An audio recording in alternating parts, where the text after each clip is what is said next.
તો નમસ્કાર દર્શક મિત્રો, સમાચાર આવી રહ્યા છે વાગરાના સાયખાથી। સાયખા અને વડોદરા ગ્રામ પંચાયતની ચૂંટણી યોજાઈ। સાયખામાં ત્રિપાખ્યા જંગ ખેલાયો।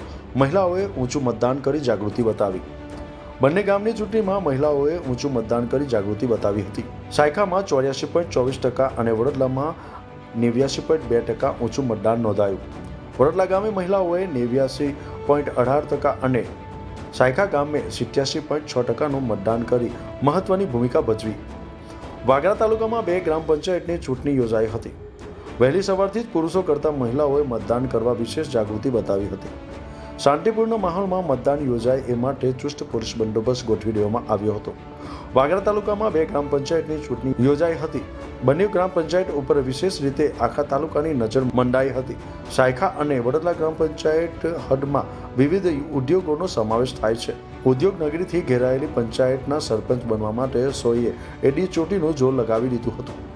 સાયખા ગ્રામ પંચાયત ચૂંટણીમાં ત્રિપાખ્યા જંગ જામ્યો હતો। 2 બળિયાની લડાઈમાં ત્રીજો ફાવે તેવી પરિસ્થિતિનું સર્જન થયું હોવાનું લોકમુખે ચર્ચાઈ રહ્યું હતું।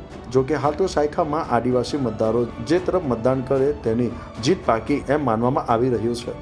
સાયખા ગ્રામ પંચાયતની ચૂંટણીમાં કુલ 887 મતદારો પૈકી 382 પુરુષો અને 383 મહિલાઓ મતદાન કરી લોકશાહીના પર્વની ઉજવણી કરી હતી। સાયખા ગામે 87.24% મતદાન નોંધાયું હતું, જ્યારે વડોદરા ગ્રામ પંચાયતના કુલ 662 મતદારો પૈકી 287 પુરુષો અને 305 મહિલા મતદારોએ મતદાન કર્યું હતું। વડોદરા ગામે 89.2% મતદાન નોંધાયું હતું, જેમાં મહિલાઓએ 89.18% મતદાન કરી પોતાની સૂઝબૂઝ બતાવી હતી। સવારથી સાંજ સુધી એક મતદારોને ઘરેથી બૂથ સુધી લઈ જવા માટે ચૂંટણીમાં ઊભા રહેલા ઉમેદવારોએ કમર કસી હતી। ચૂંટણી દરમિયાન કોઈ અનિચ્છનીય બનાવ ન બને તે માટે ચુસ્ત પોલીસ બંદોબસ્ત પણ ગોઠવી દેવામાં આવ્યો હતો। બેલેટ પેપરથી યોજાયેલી ચૂંટણીમાં મતદાન કઈ રીતે કરવું એ માટે કેટલાક મતદારો અસમજમાં મુકાઈ જવા પામ્યા હતા। વડોદરા ગામે લકવાગ્રસ્ત મહિલાએ મતદાન કરી મતદાતાઓનો ઉત્સાહ પૂરો પાડ્યો હતો। વાગરાના વડોદરા પંચાયતની ચૂંટણીમાં ચૂંટણી અધિકારી મહેશ રાવત અને મદદનીશ ચૂંટણી અધિકારી સંજય ગિલાણીને લકવાગ્રસ્ત મધુબેન રાઠોડને મતદાન કરવું છે તેવી જાણ થઈ હતી। તેને મતદાન કરવા માટે મેડિકલ ટીમ થકી મતદાનની વ્યવસ્થા કરવામાં આવી હતી।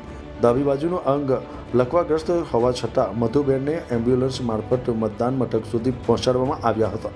શારીરિક રીતે અશક્ત હોવા છતાં મતદાન કરી અન્ય મતદાતાઓનું તેમણે મનોબળ વધાર્યું હતું। નઈમ દિવાનો રિપોર્ટ, ન્યૂઝ ટુડે, વાગરા।